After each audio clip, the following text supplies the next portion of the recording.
Hey guys, today I want to share with you an easy and simple homemade granola recipe.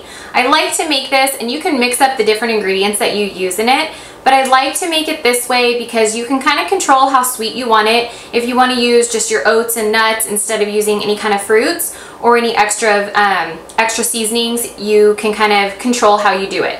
But it's really simple. It'll take you just a few minutes, and you have granola for your yogurts, you have granola for just a snack if you're on the go and you want to take it with you.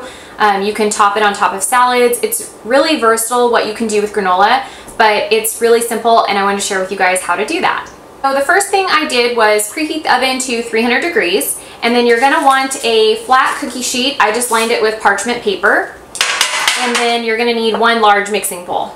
And then we'll go ahead and put all of our ingredients inside. So the first thing we want to mix is 2 cups of oats. You can use gluten-free oats or just your regular old-fashioned oats, and you just want them dry. You'll put them inside of the bowl. And then next I have chopped up here some almonds, some walnuts, and some cashews. You can use any kind of nuts you choose. This is about a half a cup total of all the different nuts that I chopped up. So you'll just want to pick out your favorite nuts, chop them up, and then put them into the bowl. And then I am using a 1/4 cup of sunflower seeds. So you put those in there as well.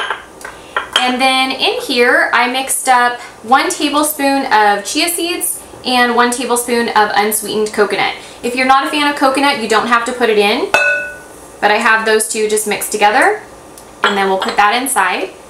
And then here I have a half a cup of mixed golden raisins, and then I have a low sugar craisin. So you can pick dried cherries, you can do raisins, golden or regular raisins, you can do craisins, cranberries, anything that you'd like. You can even do dried apples, any kind of fruits in here if you want to do a fruit. If you're trying to avoid some of the sugars, just leave the fruits out or just pick one. So what you're going to do is just mix all of that together. So I'm just going to kind of combine all of these ingredients and just kind of mix them all up. And then the next thing we're going to add is you can use 2 tablespoons of honey or 2 tablespoons of a pure maple syrup. I'm going to use 2 tablespoons of pure maple syrup. So complete preference, whichever one you want to use, either one works. And then next we need just a half a teaspoon of pure vanilla. So we're going to put the vanilla in next. Put that in. And then we're just going to use a little dash of sea salt. You just need a little bit. I'm going to sprinkle some ground cinnamon on top. And then we're going to need 2 tablespoons of coconut oil.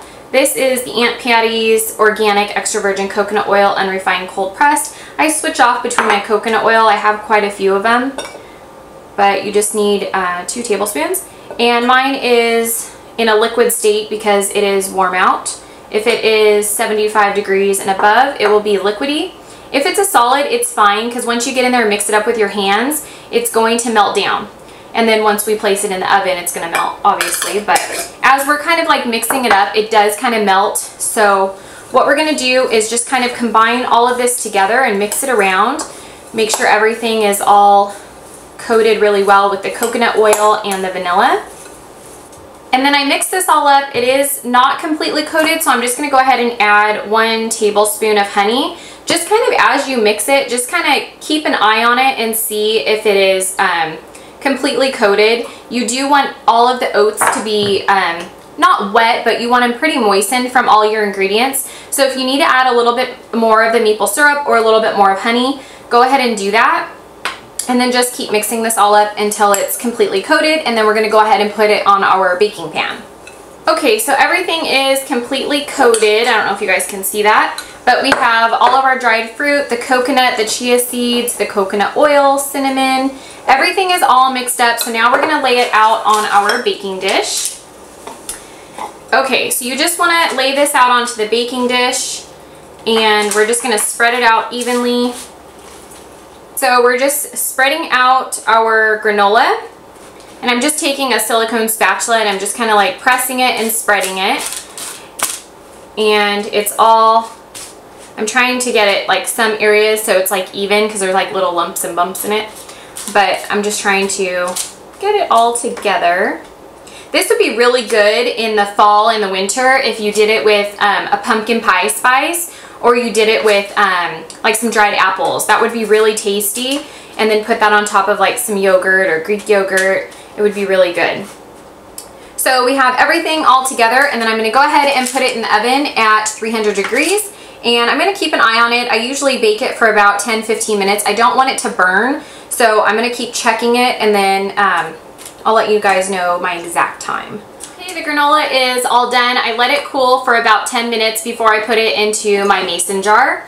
So I did end up baking it at 300 for, it was like between 15-20 minutes. I kept checking it, pulling it out to make sure it wouldn't burn, because if granola burns, it just tastes kind of nasty. It's like that burnt popcorn kind of a taste. It's just gross. So I did keep checking it. I wanted to make sure it wasn't going to burn. So usually I do it between 15-20 minutes. Sometimes it falls in between like 17-18. You just have to keep checking it. So when you pull it out of the oven, just let it cool for a little bit, and then I just took a large spoon and then I spooned it into this mason jar. And then this is really good, especially since it's like back to school and everyone's in a rush and heading out, and then the holidays are coming up. So granola is a nice treat in the morning to have with like some Greek yogurt or some vanilla yogurt on top of like a salad. If you want to sprinkle it at lunchtime, that's a nice snack just to add this. If you're doing kind of like a berry salad. I love fruit in my salad. Or just a snack on the go. If you want to put a little bit in a baggie and just portion it out and just eat it on the go, it'll kind of hold you over and kind of satisfy the sweet tooth and kind of give you a little bit of energy to carry you throughout your day. So it's just a nice treat. It's really inexpensive to make. A lot of the nuts and stuff I pick up at Whole Foods in the bulk section. So just portion out what you need if you're going to do the granola. And then a lot of the ingredients you probably already have on hand. So mix it up, do different nuts or different fruits, dried fruits, and it's simple. It's really easy. You can always change it as the holidays come and the fall comes. Do like a pumpkin spice, do an apple pie, different kind of granolas, but just have fun with it and mix it up. So I hope you guys enjoyed this video, and I will see you guys soon. Bye!